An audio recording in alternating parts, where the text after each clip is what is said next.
Pronto, estamos online. Ótimo.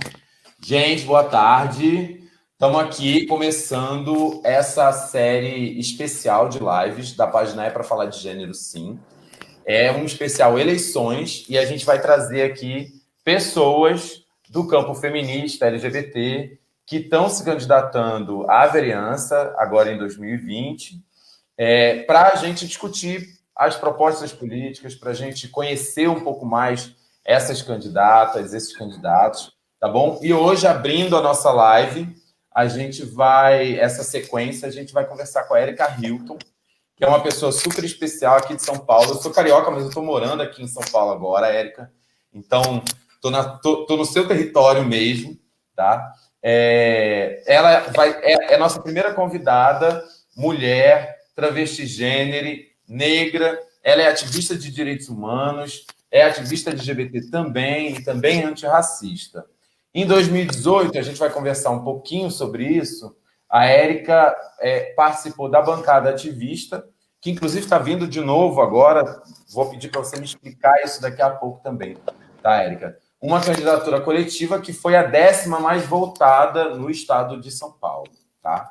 E agora, em 2020, a Erika está vindo como candidata a vereadora aqui no município de São Paulo, tá? Então, Erika, super obrigado por você estar aqui com a gente. Obrigado por você ter aceito pelo convite. Imagino que a tua vida está super corrida nesse momento, então realmente tem muito valor você estar aqui com a gente, tá? Obrigado. Eu que agradeço demais, Ale, o convite, a oportunidade de me apresentar para esse público, de discutir política, né, interseccional, transversal aqui com vocês. Estamos, sim, na correria de campanha, né? Campanha é essa loucura, mas também estar nesse espaço é estar fazendo campanha, é estar construindo laços, é estar ampliando esse projeto. Então, eu sou muito grata pela oportunidade, pelo convite e pela possibilidade de a gente poder fazer essa troca maravilhosa que eu tenho certeza que vai ser incrível. Então, o agradecimento é todo meu. Bacana, bacana. Porque assim, a gente não imagina passar por esse momento, entendeu? Dado o cenário e o contexto que a gente está vivendo, sem fazer uma discussão direta sobre política e sobre política representativa mesmo, sobre política institucional, sobre quem vai estar nos postos de decisão, né, dessa cidade nesse momento, mas também desse país. Então, é muito bacana estar contigo nesse momento, podendo abrir essa conversa, tá, Erika? E aí eu queria pedir, para a gente começar, que você falasse um pouquinho da tua trajetória, como é que você chegou na política, por que você chegou na política, enfim, o que te trouxe até esse momento, agora aqui em 2020, você candidata a vereadora? Bom, meu nome é Erika Hilton, né? Venho de Francisco Morato, região periférica e metropolitana da cidade de São Paulo. Sou uma mulher negra, transvesti gênero, igual a maioria das mulheres iguais a minha história é muito genérica. Fui expulsa de casa muito cedo, com 15 anos de idade. Recorri à prostituição como única forma de existência e de sobrevivência. Passei toda a minha adolescência na prostituição violenta e compulsória, como acontece com 90% das mulheres transexuais e travestis, principalmente as negras do Brasil, né? 90% recorrem à prostituição como única alternativa. E na prostituição, né, no anonimato, na marginalidade, na abjeção, na negação de direitos humanos, né, de direito humano para o meu corpo, eu fui percebendo que existia algo errado da forma como eu me sociabilizava no mundo e as outras pessoas, né? Uma série de ataques, de violências, de negações, de faltas de acesso.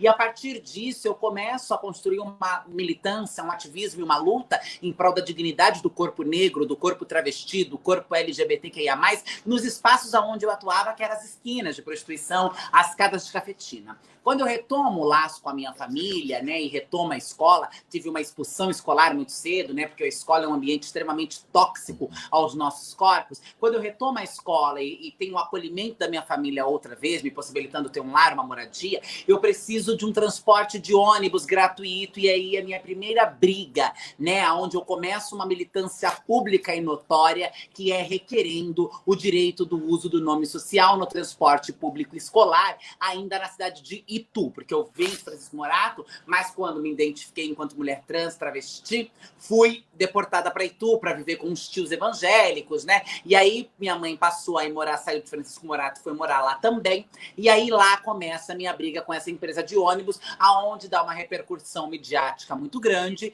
E aí eu começo um ativismo mais orgânico, mais político, né? Brigando pelo direito do uso, do reconhecimento do uso do nome social no transporte escolar. Aí faço essa briga, que tem uma grande repercussão. Já no segundo dia que eu faço um abaixo-assinado para essa empresa de ônibus, eu já tenho mais de 40 mil assinaturas requerendo que a empresa de ônibus reconhecesse o direito do uso do meu nome. E a partir disso eu começo a debater na internet o direito da população periférica, das mulheres negras, a realidade das mulheres travestis em situação de rua, em situação de prostituição violenta e compulsória, e vou me transformando em uma ativista. Em 2016, sou convidada pelo pessoal Itu a me juntar ao quadro de militantes para fazer uma militância mais partidária. Me filio ao PSOL, entro nessa disputa política, né? Milito dentro do PSOL e saio candidata a vereadora pelo município de Itu. Nesse mesmo período, vou para São Carlos estudar na UFSCar, fazer gerontologia na Universidade Federal de São Carlos e também começo a minha militância em São Carlos no movimento estudantil. E aí faço as eleições de 2016 em Itu a vereador, uma eleição que não tinha nenhuma pretensão de ganhar, era uma eleição realmente para demarcar que os nossos corpos existiam, para demarcar uma política negra, periférica, LGBT no município, que é o berço da República, né? Extremamente conservador, retrógrado, mas já morando e estudando em São Carlos. Em São Carlos, milito no movimento estudantil já afiliada ao PSOL. E em 2018, ainda cursando gerontologia na Federal de São Carlos, sou convidada pela bancada ativista, que é essa organização pluripartidária, a me juntar a 9 outros codeputados, a 9 outras figuras ativistas, para disputarmos uma cadeira na Assembleia Legislativa de São Paulo. Aceito o convite, ainda estudando em São Carlos, estudando e fazendo campanha em São Paulo, né? Uma vida muito corrida,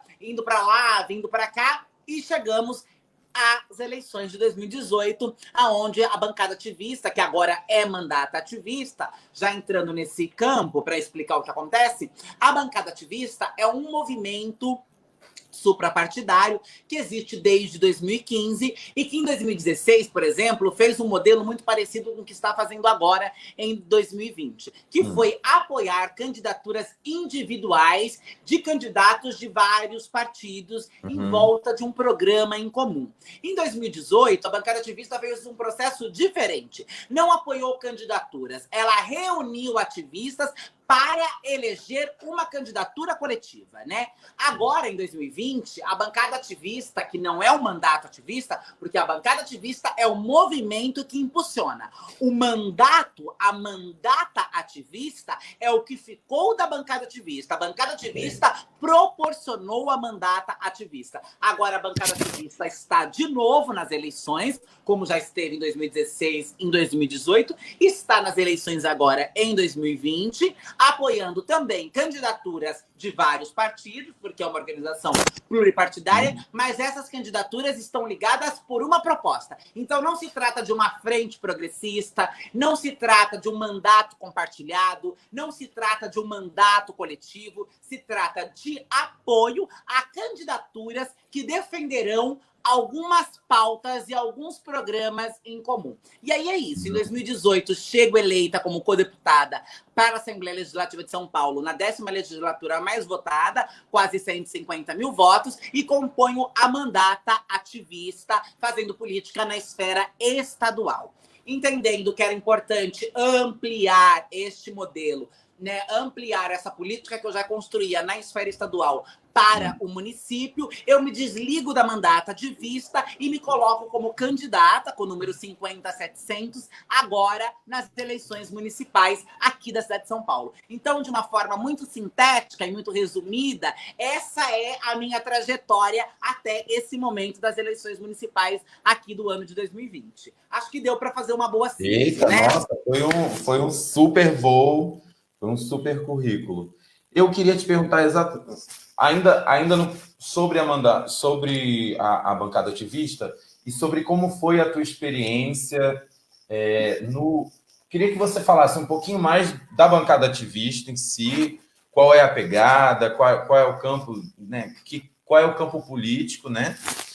E um pouco do que foi essa experiência, ainda que não completa, de fazer parte de um mandato coletivo, né? A gente tem visto hoje várias candidaturas, vários mandatos, várias propostas de candidatura coletiva, mas não fica muito claro para quem está do lado de cá ainda como é que isso funciona na prática, porque no fim das contas, uma pessoa que é eleita, né, formalmente, é uma pessoa que aparece lá em quem você está votando. E aí, às vezes, rola um certo receio de, bom, eu curto muito a Érica, eu super apoio ela, mas ela está no mandato coletivo que a cabeça de chapa eu nem sei quem é, entendeu? O que me garante que aquela pessoa do mandato coletivo, com quem eu tenho afinidade política ou por quem eu me sinto representada, né, que aquela pessoa vai continuar no mandato todo, que aquela pessoa vai ter realmente voz, poder de decisão ali dentro daquele mandato. Queria que você falasse um pouquinho sobre isso. Bom, a primeira parte, né, que eu acho que é importante as pessoas terem clareza, escureza sobre isso, é que este modelo de 2020 da bancada ativista não é um modelo de candidaturas coletivas. Algumas pessoas estão muito confusas, né, achando que a mandato ativista está fazendo aí essa reviravolta, que é o nome do que a bancada ativista está propondo, como se fosse a mesma coisa que foi em 2018. Não, são candidaturas individuais que correm por raias soltas, que não têm a menor afinidade, a menor ligação. A única coisa que as unem é o apoio da bancada ativista com a reviravolta nessas candidaturas. Então, Érica Hilton, 50700, é uma candidatura do PSOL, está candidata sozinha, mas é apoiada pelo movimento Reviravolta da bancada ativista, que apoiou em 2018, que apoiou o Sâmia Bonfim em 2016, né? Então, separar essas coisas. Não é mandato coletivo, não existe frente ampla, não existe frente progressista, são candidaturas soltas,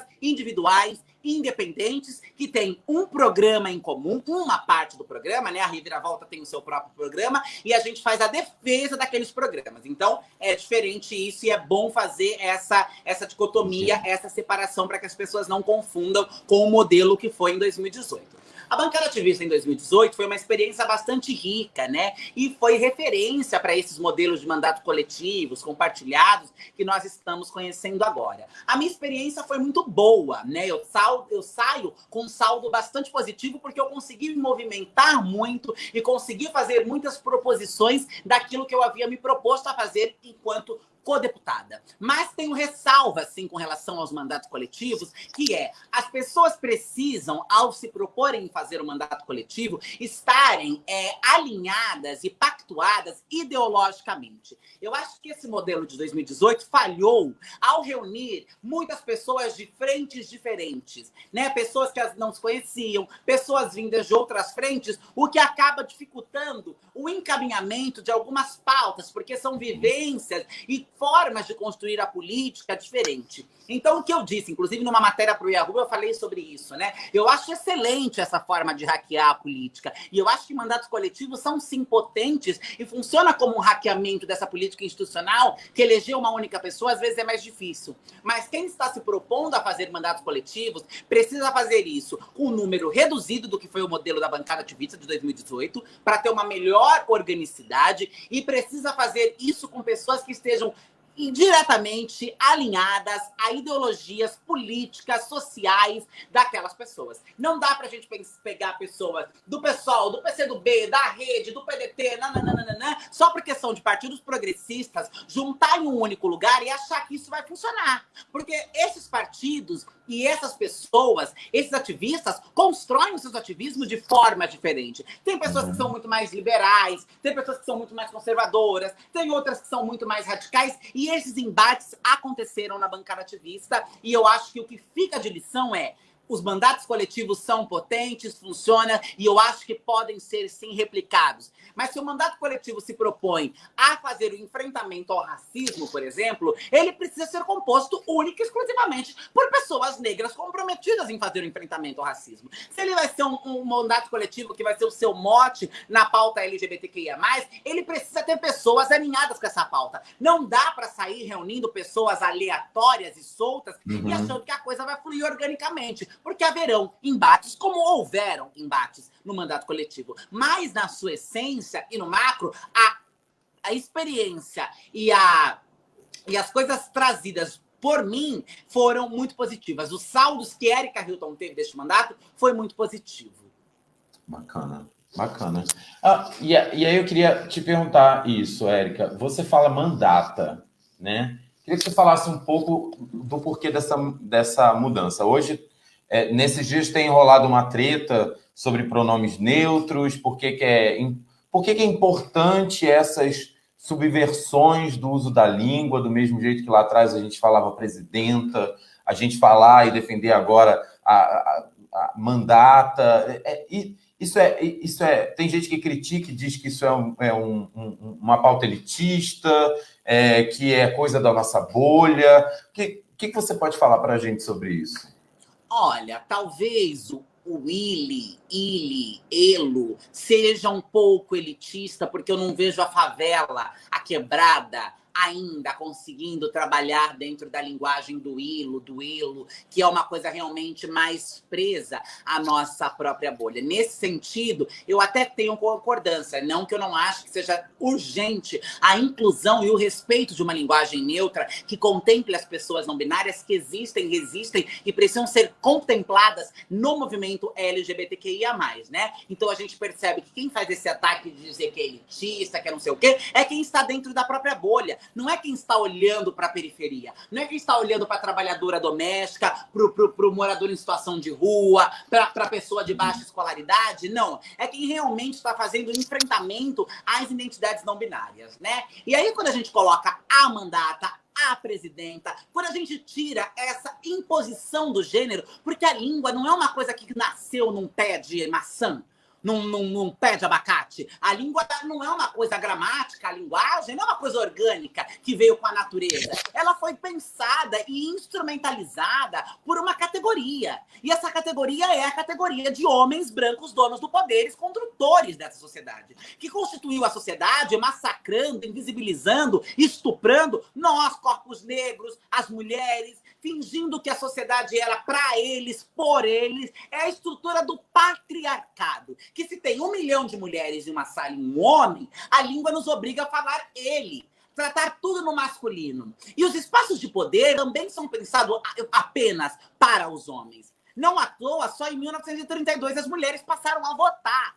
Né? Isso foi ontem, né? Nós temos a conquista do voto para as mulheres ontem, né? Mulheres brancas, quando a gente vai pensar em mulheres negras, né? Em periferia, esse lugar ainda é ainda mais distante. Então, ressignificar a linguagem também é afrontar as estruturas de poder, é afrontar as estruturas de dominação. Quando eu cunho o termo transvestigênero, o que eu estou fazendo é exatamente isso, flexibilizando o gênero, afrontando o colonizador cisgênero que denominou como nós seríamos chamadas para demarcar o nosso corpo como menos humano, como um abjeto, como indigno de qualquer direito. Então, quando nós dizemos a mandata, né? Quando nós tratamos no feminino, o que nós estamos querendo dizer é nós estamos afrontando o patriarcado. Nós estamos dizendo que tudo será feminista. Nós estamos dizendo que nós queremos uma política para as mulheres. Nós queremos dizer que nós estamos querendo dizer que queremos reverter esta lógica patriarcal, esta lógica masculinizadora e que não é tudo masculino, que não é tudo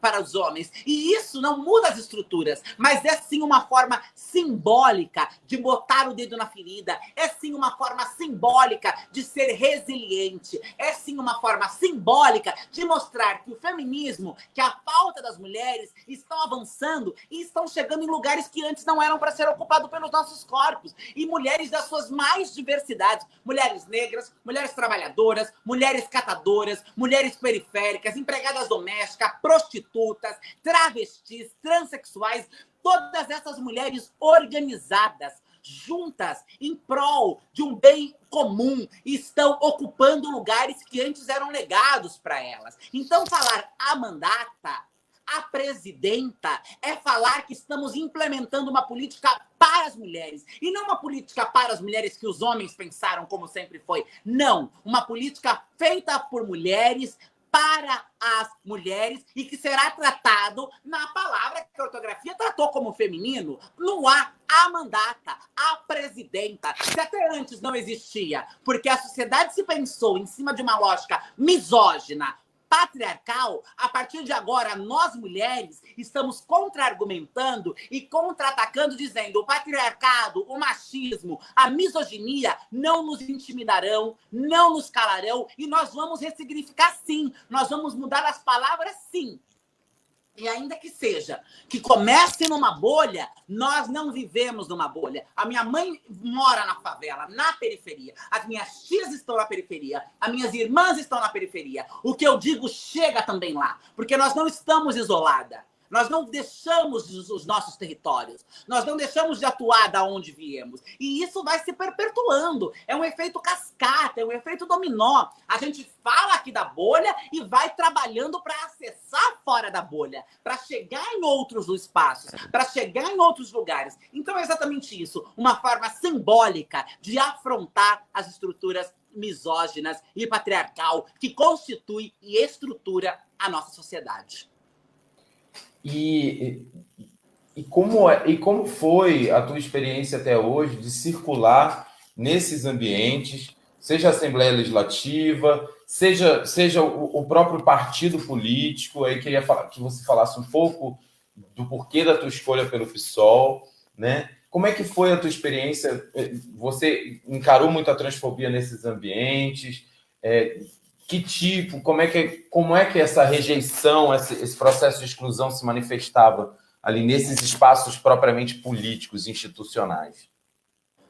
Os espaços são um reflexo da sociedade. E a sociedade, ela é transfóbica, misógina, racista, elitista. Esta é a sociedade, e é por isso que cada vez mais é urgente que corpos iguais ao meu ocupem esses espaços, para que nós vá ressignificando esses lugares e, a partir daí, ressignificando a sociedade. Porque a minha candidatura, ela não é uma candidatura apenas por uma candidatura. Ela é um projeto de humanidade, ela é um projeto de nação, ela é um projeto de apelo de vários homens e mulheres, pessoas não binárias, iguais a mim, que não se veem representadas, que se veem constantemente massacradas pela política que está imposta e que entende que é urgente que haja cada vez mais representatividade, e uma representatividade não esvaziada.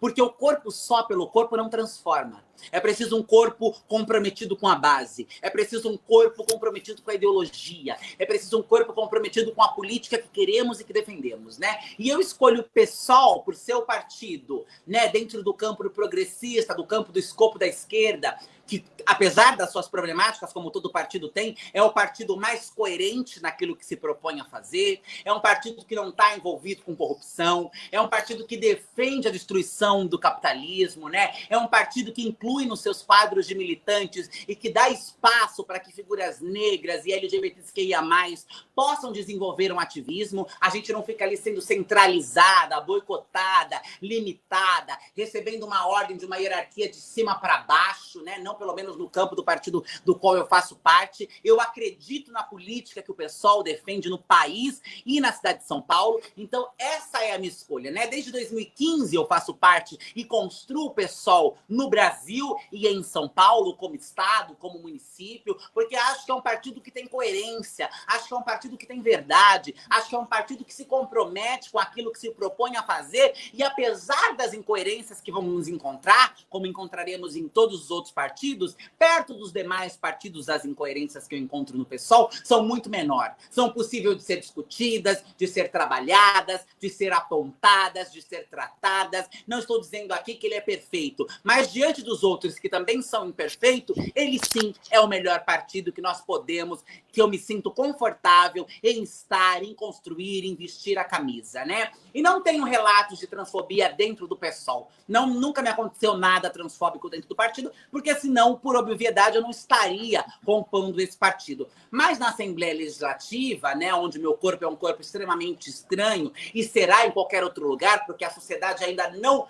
aprendeu a conviver com pessoas trans, a conviver com travestis, a conviver com bichas afeminadas, com sapatão masculinizada, com fancha, com caminhoneira. A sociedade não se acostumou e não aprendeu, porque o nosso corpo foi demarcado para morrer, foi demarcado para prostituição, foi demarcado para chacota, para caricatice, mas não para os espaços de destaque, de protagonismo. Então, chegar num lugar de poder, com esse empoderamento, com essa autenticidade, incomoda e se reflete de várias maneiras, né? Como, por exemplo, um parlamentar ir à tribuna dizer que se encontrasse uma mulher trans no banheiro, arrancaria ela de lá a tapas, comigo e Érica Malunguinho em pleno plenário, né? Então, são olhares, são boicotes, são diminuição, tentativas sistemáticas de nos diminuir, de nos desqualificar, de nos ridicularizar, de reafirmar que aquele lugar não é um lugar para o nosso corpo, que aquele espaço não nos pertence, que nós não deveríamos estar ali. É mostrar o tempo inteiro que vão fazer de tudo para que a política que a gente acredita e que a gente defende seja destruída, fique parada nas comissões. Então, a transfobia institucional, né, que atinge não só o meu corpo que está na institucionalidade,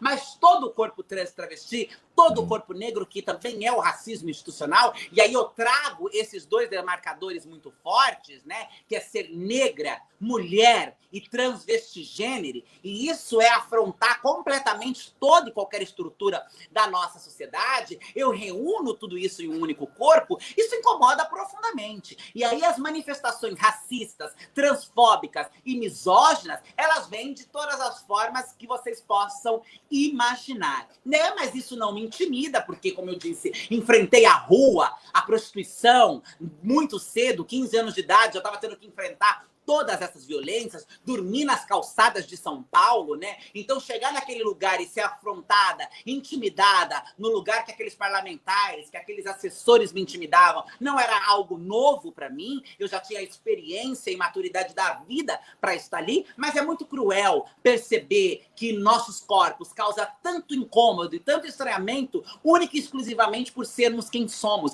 e porque a sociedade ainda não nos enxergou enquanto humanas, porque não fomos vistas na sociedade, porque ainda existe uma ordem dominante, que é a cis-heteronorma irmã da branquitude, que aliadas apagam, invisibiliza e marginaliza os nossos corpos. E nós precisamos imediatamente, é urgente, nós temos um dever, um chamado, acabar com essa abjeção, destruir esse anonimato, fazer uma ruptura dessa estrutura de silenciamento dos nossos corpos, das nossas pautas, das nossas vidas. Nós precisamos ser vistas, ouvidas e sermos protagonistas da política que queremos. Bacana. É isso, é isso. Gente, olha, quem quiser mandar pergunta para a Érica, escreve aqui no nosso chat, tá bom? A Cláudia Reis está aqui no background organizando tudo, tá? Enquanto isso, a gente continua a nossa conversa. Érica, você é uma pessoa trans, mas a sua campanha vai para além desse grupo. Ela não é só uma campanha identitária. Oi, Wendy, obrigado por você estar aqui, viu? Um beijo, Wendy. Eu sou porque nós somos. Sim. Mas, então, quem é que você está se propondo representar nessa vereança de São Paulo? Toda a sociedade. Eu tenho a ousadia de dizer, apesar de saber que eu jamais representarei toda a sociedade, porque isso é impossível para qualquer ser humano representar todas as pessoas, porque as pessoas são múltiplas, diversas, de lugares e de pautas diferentes. Então eu sei que na prática eu não vou representar toda a sociedade. Mas a política que eu proponho a construir com as pessoas, essa política participativa, horizontal, democrática, popular, é uma política não só para negros e negras, não só para travestis e transexuais. É uma política para a classe trabalhadora, é uma política para os pobres deste país, é uma política para quem usa o transporte público, é uma política para as mães que não conseguem vaga nas creches, é uma política para o sistema educacional, é uma política voltada para a saúde, e toda a sociedade sociedade precisa de renda, moradia, transporte, saúde, educação. O projeto político de mulheres negras da comunidade LGBTQIA+, é um projeto circular. É um projeto que beneficia toda uma sociedade. É um projeto pensado para todos. E é claro que vai ter gente que não concorda, e é claro que vai ter gente que discorda e pensa diferente, e isso é bom, porque é um projeto democrático. E democracia é ter divergência, democracia é ter outras opções, democracia é pensar diferente. Mas o projeto que Erika Hilton propõe para as eleições municipais é um projeto, sim, para as mulheres, para a população em situação de rua, para as mulheres catadoras, é um projeto para quem utiliza o transporte público, é um projeto para quem não consegue marcar uma consulta na UBS do seu bairro, é um projeto para quem não teve atendimento agora pelos hospitais de campanha durante a pandemia do novo coronavírus, é um projeto para as mães trabalhadoras, é um projeto para os trabalhadores do serviço urbanizado, da urbanização do trabalho, é um projeto para toda a sociedade. É um projeto para os de baixos. É um projeto para a base dessa pirâmide. E na base dessa pirâmide não está só negros e negras, travestis, transexuais, populações indígenas. E está toda a classe pobre. Está toda uma classe que não se vê representada por essa política nefasta, corrupta, que está posta neste país desde sempre, desde república. Nós temos uma política que só atende ao interesse de uma classe dominante, de uma elite burguesa, né, que só faz política pensando em enriquecer os ricos e empobrecer os mais pobres, e que não se vê representada nessa política. Nós queremos uma política de verdade. Nós queremos uma política feita, pensada e construída com pessoas reais. Pessoas que enfrentam transporte público, pessoas que enfrentam educação de má qualidade, pessoas que não têm onde deixar os seus filhos para trabalhar, pessoas que não têm trabalho, pessoas que não têm moradia numa cidade que sobra imóvel, mas tem um monte de gente em situação de rua. É para esta classe de pessoas que nós estamos falando, que nós queremos fazer política. É uma política para as mulheres, é uma política para a juventude, é uma política para o setor cultural. Nós precisamos valorizar e ampliar a cultura, é uma política para os setores periféricos, é uma política para os 99. É essa a política que nós estamos falando. É uma política para a maioria, uma política que beneficie a todas, todos e todes. É uma política circular, horizontal, democrática, participativa, abrangente, pelos direitos básicos, pelo direito à saúde, à moradia, à educação, a um transporte digno e de qualidade, a uma tarifa acessível. É essa discussão que nós vamos defender na Câmara Municipal de São Paulo. É para nossa gente que nós vamos fazer política. E a nossa gente é múltipla, é diversa, vem de vários lugares, atua em vários territórios, em várias frentes diferentes. É claro que nós temos um eixo central, porque quem faz tudo não faz nada, a gente já sabe disso, e a gente sabe que a máquina pública também não resolve todos os problemas da humanidade. A gente não é ingênua de achar que vamos chegar ali e fazer uma mágica, prim, prim, prim, e vamos resolver tudo. Então nós temos 4 eixos principais de atuação, que é cultura, saúde, negritude e LGBTQIA+. Dentro desses 4 eixos principais, eu pretendo trabalhar, abranger todas essas temáticas secundárias, né, que vão se acoplando a esses eixos, que é isso: moradia, emprego, renda, meio ambiente, transporte, tarifa e tudo isso que vai vindo dentro dos 4 eixos que atingem diretamente a vida da população negra e pobre, diretamente a vida da comunidade LGBTQIA+. Falar de saúde antes da pandemia, durante a pandemia e pós a pandemia é uma temática urgente na cidade de São Paulo. E falar sobre cultura é falar sobre negritude, sobre mulheres, sobre LGBTQIA+, sobre perspectiva de futuro, sobre dignidade humana. Então é para esta gama de pessoas que acredita que é possível mudar, que acredita que é possível transformar, que acredita que é importante representatividade, que nós queremos fazer política. Bacana. Bacana. E aí, um dos eixos e certamente um dos grupos, uma das comunidades políticas que mais está de olho e pensando em votar em você é a comunidade LGBT. E aí, eu queria te perguntar qual a importância da gente ter mulheres trans representando a comunidade LGBT na política, né? Qual a importância de alterar um tanto esse protagonismo que até agora, né, a gente já está mudando ele um pouco, mas durante um tempo veio sendo exercido ainda bastante por homens gays, né? Será que esse mesmo homem gay, esse mesmo eleitor gay, que olhava um homem gay e se via e dizia que ele era representante da comunidade LGBT toda, né? Será que esse mesmo eleitor vai olhar para uma mulher trans agora e perceber ela como representante da comunidade inteira? Como é que você percebe isso? Inclusive a transfobia que existe dentro da nossa comunidade LGBT.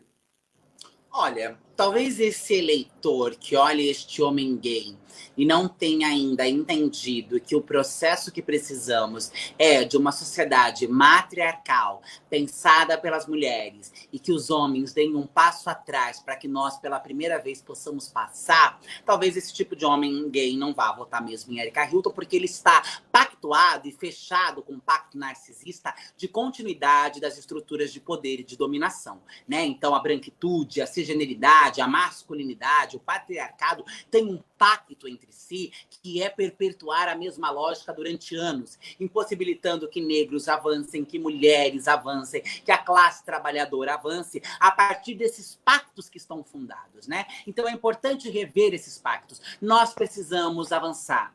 Nós sabemos que o projeto de mulheres, e nós sabemos que quando mulheres pensam a sociedade, as mulheres pensam a sociedade naquela lógica do Ubuntu, que é eu sou porque nós somos, todo mundo de uma forma circular, um pelos outros, é nós por nós. Nós pensamos a sociedade não só para nós, porque não é esta a filosofia matriarcal. Nós pensamos a sociedade para todos. Nós pensamos uma sociedade diversa, inclusiva, participativa. E nós já entendemos que enquanto nós mulheres não avançarmos, enquanto nós mulheres não ocuparmos espaço de protagonismo, enquanto nós não superarmos o machismo, enquanto nós não superarmos a própria transfobia que existe dentro da própria comunidade, nós não vamos avançar. Nós não podemos refazer a história pelas mãos dos de sempre. É preciso mudar. E a história, né, o ano de 2020, 2018, o bolsonarismo, o fascismo, o negacionismo, nos tem mostrado a urgência de fazermos diferente neste ano. De mostrarmos a força da comunidade LGBTQIA+, e não mais pelas mãos de sempre, mas por esses projetos inovadores. Chegou a nossa vez. Chegou a vez da negritude, chegou a vez das mulheres, chegou sim a vez das travestis, que nunca foram vistas, que nunca foram ouvidas, que são sempre jogadas para debaixo do tapete, ocupar um lugar representativo, e um lugar representativo para toda a comunidade LGBTQIA+. Não só para as travestis transexuais, como em muitos momentos os homens gays fizeram, mas um lugar que vai tratar de lesbofobia, bifobia, homofobia, transfobia, identidade de gênero, orientação sexual, não binariedade, porque nós precisamos pautar tudo isso para ser quem somos. Para chegarmos aqui e colocarmos o nosso corpo à disposição de um debate político, para ocuparmos uma cadeira na Assembleia Estadual ou na Câmara Municipal, nós precisamos dialogar com todas as frentes. Nós não temos o privilégio de sermos homens, de sermos brancos. Nós temos que driblar inúmeras opressões. Nós temos que driblar a morte o tempo inteiro. Nós temos que primeiro ser sobreviventes para hoje podermos estar aqui. O que homens gays, em sua grande maioria, não precisam passar, porque o patriarcado, o machismo, a masculinidade, ainda que seja uma masculinidade homossexual, ela te dá na sociedade um patamar muito maior e muito mais privilegiado do que para as outras pessoas, para as mulheres, principalmente para as mulheres trans travestis.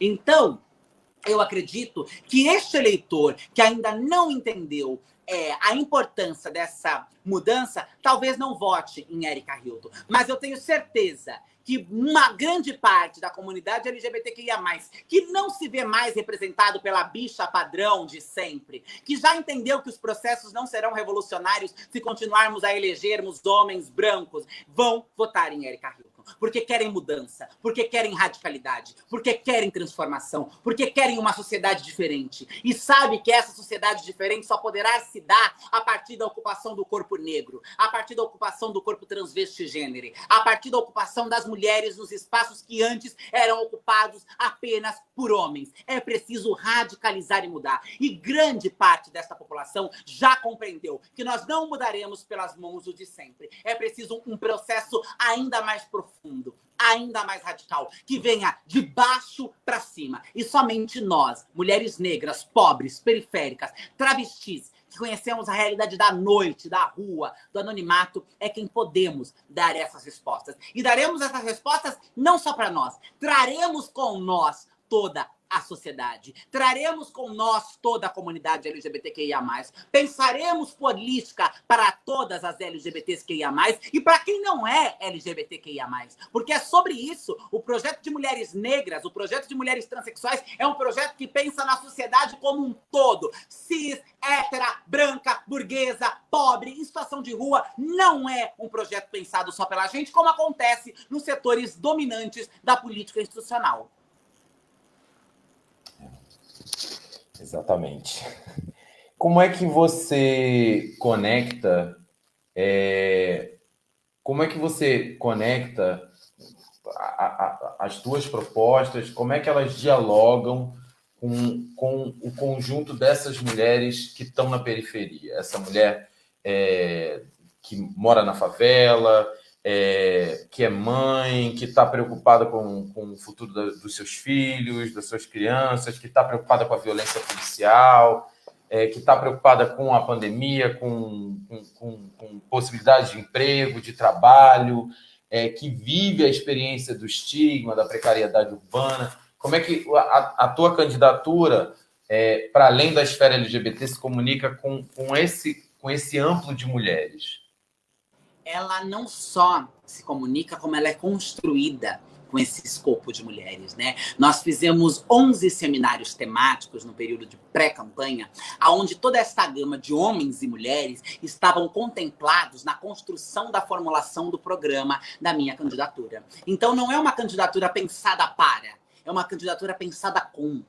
Nós queremos que as catadoras, que as mulheres mães, que as empregadas domésticas, que os homens negros, que o jornalismo, que o setor cultural, que o setor artístico, que a pauta indígena, que o meio ambiente faça parte da política que nós acreditamos, que nós defendemos e que nós estamos construindo. E não só contemplada numa pauta de uma proposta, não, pautando essa proposta, dizendo qual caminho deve ser seguido, qual é a melhor proposta, como elaborar essa proposta.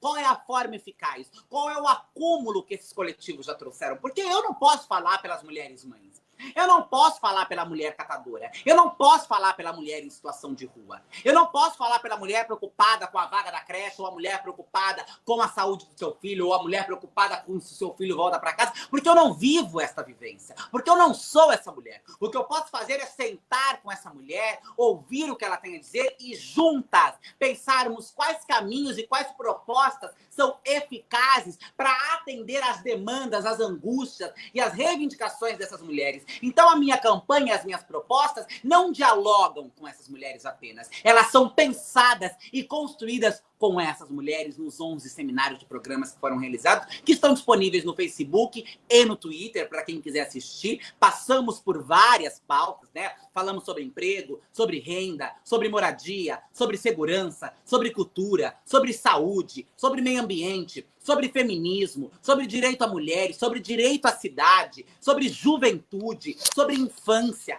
Nós pensamos com mulheres, com pais, com mães, com filhos, com avós, com ativistas. Qual é a política que São Paulo precisa? E como nós vamos juntos, juntas, juntes, construir essa política? Não é um programa que sai da minha cabeça. É um programa que é aclamado pela base. É a base que pauta esse programa. É a base que diz a política que precisamos. É a base que conduz essa candidatura. É a base que participou da formulação do meu programa. Então, é um programa que está mais pro que do diálogo. É um programa que está pensado e feito o tempo inteiro. Consultado, a gente volta, a gente consulta, a gente pergunta, a gente reúne, a gente chama para participar a sociedade. Chega de programas de promessas. Chega de dizer, vamos fazer, vamos acontecer. Não. Nós queremos ouvir o que é preciso e o que dá para ser feito. Porque prometer é muito fácil. Nós já vimos Serra, Alckmin, Dória, Bruno Covas, todos eles prometem. Fazer é o mais difícil. E nós sabemos que a gente não vai chegar ali com um gabinete e mudar a história da máquina pública. Então, o que dá para fazer? É o que nós queremos. Nós não queremos passar 4 anos e imperceptível. Nós queremos fazer 4 anos de mudanças radicais na cidade de São Paulo. E para isso nós precisamos atuar com pautas que tenham possibilidade de transformação, de atuação dentro da esfera de uma vereadora. E é assim, nós construímos o nosso programa com a participação o tempo inteiro dessas vidas, né? Da vida trabalhadora, da vida em situação de rua, da vida da catadora, da vida do filho, da vida do jornalista, da vida do setor cultural, da vida do indígena, da vida da mulher mãe, da mulher não mãe, da mulher... Todas essas pessoas estão contempladas na construção desse programa porque elas fazem parte do programa que nós estamos construindo. Bacana, bacana. Eu sei que vocês têm muitas agendas e eu queria que você falasse um pouquinho especialmente do campo da educação, né? Quais são as ideias que estão circulando, as discussões que vocês vêm construindo com relação à educação. A gente viveu nessa semana o ministro da Educação fazendo uma fala sobre homossexualismo e famílias desajustadas. A gente teve o caso do Colégio Pio XI, aqui em São Paulo mesmo, que negou o reconhecimento do nome social para uma aluna. E boa parte do pânico moral que a gente está vivendo hoje, excitado pelo bolsonarismo, tem a ver com crianças, tem a ver com escola, tem a ver com uma ameaça LGBT que estaria entrando pelas escolas, tem a ver com uma ideologia de gênero que estaria doutrinando as crianças nas nossas escolas.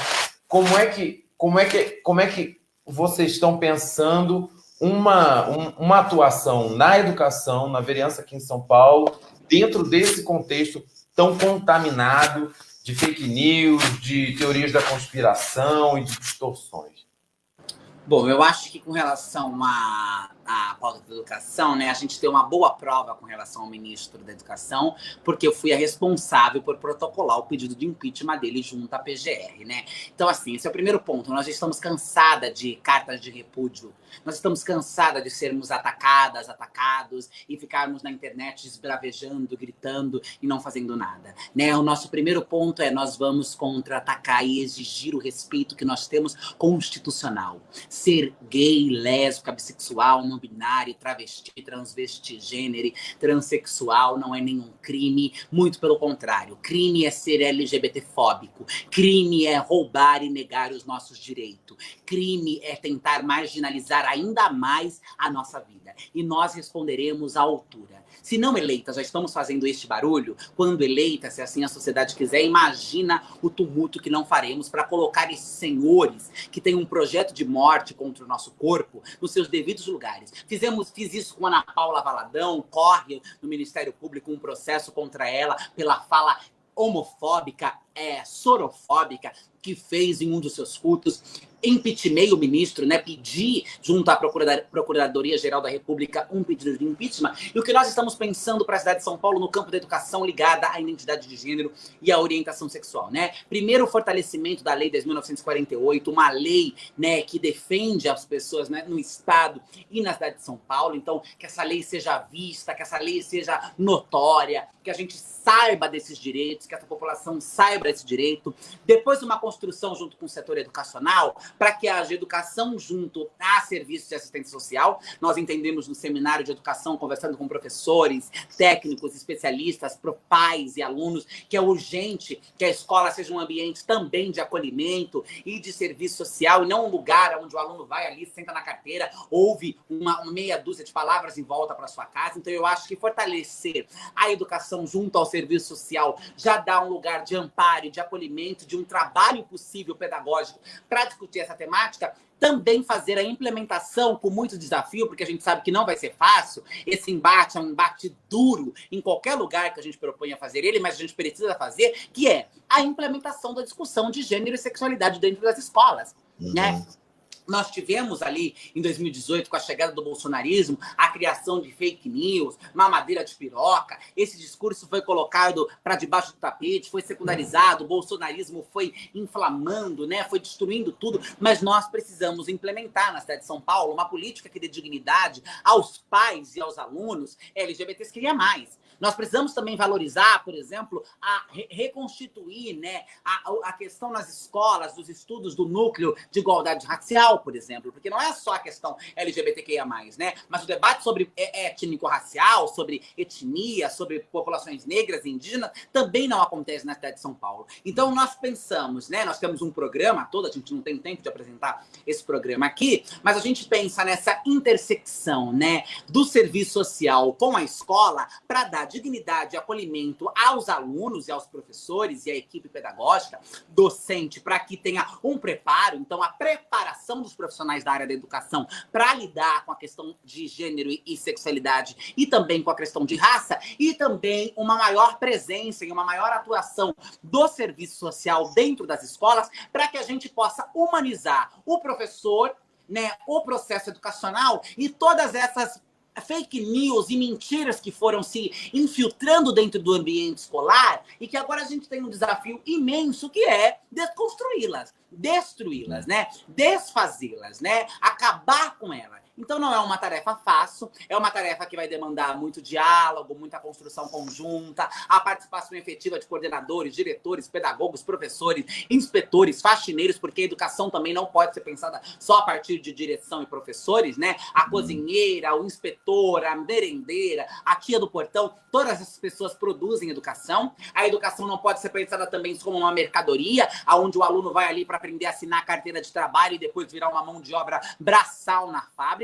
Nós precisamos retomar o processo educacional, voltar a conversar com os pais, com os professores, com os agentes escolares, a juntar essas frentes amplas de trabalho, né? Esse trabalho do serviço social e da educação, para que a gente humanize a escola e para que a gente transforme a escola não mais um território como um presídio semiaberto, como muitos têm dito, onde o filho da classe trabalhadora vai para ali ocupar algumas horas, comer e passar uma parte do seu tempo para que seus pais possam trabalhar, mas não tem sociabilização, não tem pertencimento, não tem territorialidade. A escola precisa se transformar em um setor cultural, a escola precisa funcionar aos finais de semana para que essa juventude negra, periférica, LGBTQIA+, possa sociabilizar, tenha para onde ir e possa sociabilizar de forma consciente, se respeitando. A escola não pode cumprir um papel de perpetuar e fortalecer de preconceito, discriminação e desigualdade, que é o que tem acontecido hoje no âmbito da educação. Nós precisamos de uma escola humana, de uma escola sociável, de uma escola cultural, de uma escola formadora para o pensamento crítico e não para a massa trabalhadora. E é isso que nós estamos propondo para a educação,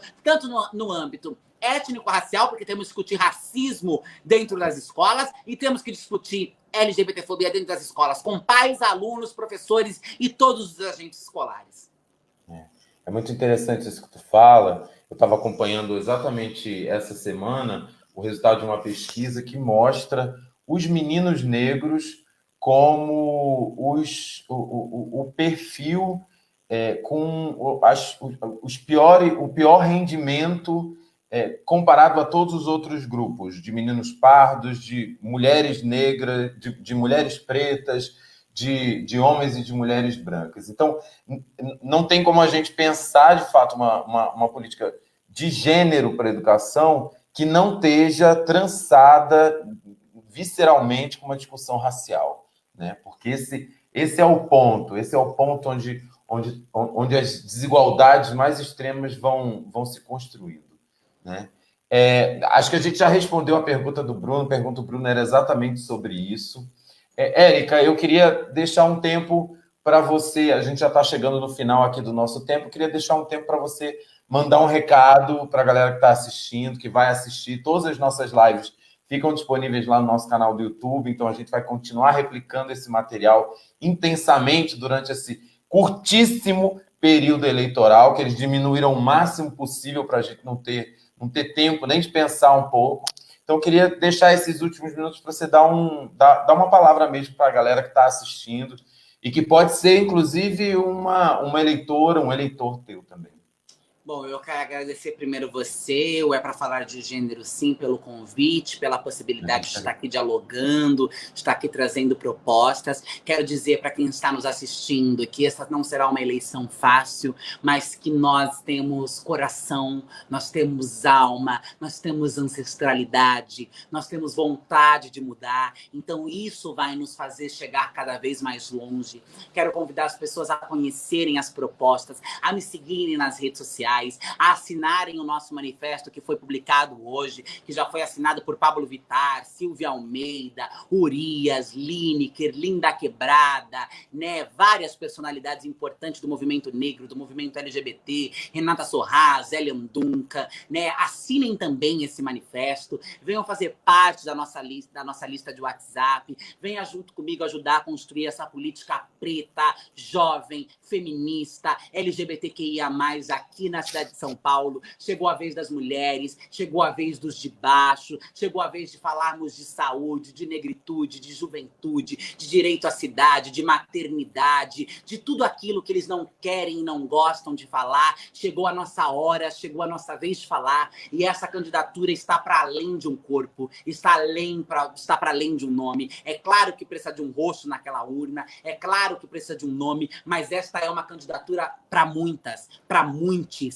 para muitos. É uma candidatura construída e pensada a vários braços, a várias mentes, e pensada para e com a sociedade. Então venham fazer parte, me sigam nas redes sociais, acessem o site ericahilton.com.br, acompanhem as propostas, divulguem esta proposta, divulguem essa candidatura. Vamos chegar cada vez mais longe, vamos chegar juntas e juntos na Câmara Municipal de São Paulo, mostrando para as elites políticas, mostrando para a branquitude, para os homens, mostrando para a cisgeneridade, para a heterossexualidade, que é possível fazer diferente, que é possível fazer com pouco dinheiro, com pouco recurso, uma campanha linda, forte, potente, radical, porque é uma campanha construída com verdade, é uma campanha construída com anseio, com a necessidade de muitas pessoas de mudar. A sociedade não está boa para ninguém. Ela precisa ser transformada, revolucionada, e eu coloco o meu nome, eu coloco a minha vida, a minha história à disposição de fazer e de pensar essa transformação,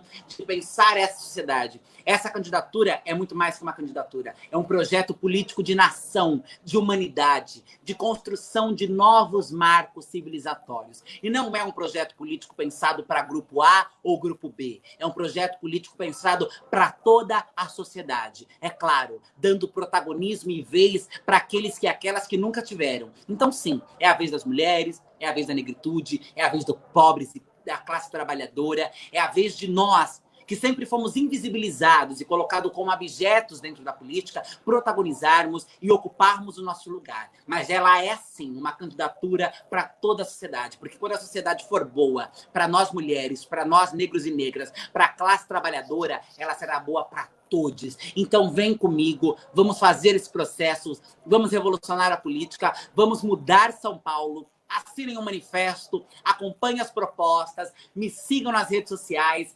espalhem essa candidatura e vamos transformar e afrontar essa política cafona que está posta aqui no nosso país. Era isso, Ale. Massa, maravilhosa, maravilhosa. Pode deixar, a gente vai botar todos os links aqui, a gente já está engajadíssimo na campanha mesmo, viu? Prazer imenso estar aqui com vocês. Muito obrigado, Érica, por você ter compartilhado, ter dado esse tempo para a gente e compartilhado esse papo com nós, tá? Obrigado mesmo. Estamos super junto, precisando, estamos aqui. Muita força, muita energia bacana nesse processo que não vai ser fácil. E mais energia ainda para quando tu estiver lá na Câmara de Vereadoras, botando para quebrar na cara desses fascistas, tá bom? Que assim seja, axé. Obrigado, querida. Beijo enorme. Super beijo. Tchau, tchau. Gente, vou chamar aqui nossa amiga Cláudia, surpresa. Cláudia, fala quem vai estar na nossa próxima live. Manda a letra aí. Ih, tá sem áudio, não tô te ouvindo. Eu tirei para não fazer besteira aqui, falar enquanto vocês estavam conversando. Muito obrigada aí pela participação, né, Bort? O povo esteve aqui ajudando a gente, né, a conversar com a Érica. E na semana que vem a gente continua no especial Eleições 2020. E na semana que vem nós teremos mandatas coletivas de pessoas LGBTs fora desse eixo Rio-São Paulo. Porque a gente fica falando muito, né, Lê, aqui nessa regularidade aqui do Sul Maravilha, e a gente quer ouvir um pouquinho como é fazer esse enfrentamento que Érica lindamente resumiu aqui, né? Como esse enfrentamento é pesado. Imagina isso em cidades do interior. Então, nós teremos aqui mandatas, possíveis mandatas, né? De São José do Rio Preto e de Juiz de Fora, mandatas de lésbicas, feministas e mulheres trans. Vocês não podem perder, porque vai ser um papo bem bacana, né, Ale? Que maravilha, que maravilha. Tá bom, querida. Então, ó, gente, semana que vem estamos aqui de novo. Pelo amor das deusas, pensem em quem vocês vão votar para vereadora. Conversem, falem sobre isso no Facebook, entendeu? Conheçam quem são os candidatos. Eles reduziram ao máximo possível o período eleitoral para a gente não ter tempo mesmo de se organizar, de se fortalecer, tá? Vamos pensar bastante nesse voto, que é um momento imprescindível disso. Até semana que vem, Ale. Beijo, gente. Tchau, tchau.